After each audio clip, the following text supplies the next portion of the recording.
waxaan leenahay reehiil walaal amisom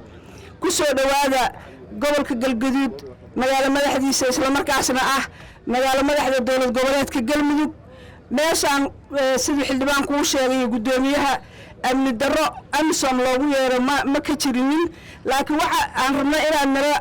daadiisaan ama nala kordhisaan waxa waaye dib u heshiisiinta dib loogu sameynayo reer galmudug oo lagu khilaaf saarayo maamulkii galmudug iyo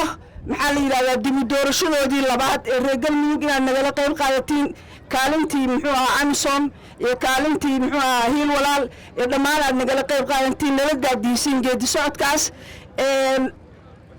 dadka qabay inaan muxuu ahaa amisom looga baahnayn deegaankan ama muxuu ahaa dadka si kale ugu sheegayana waxaan rabnaa inaad muujino maanta adoo ku hadlaya magaca dadka deegaankan xildhibaanada laga soo doortaan nahay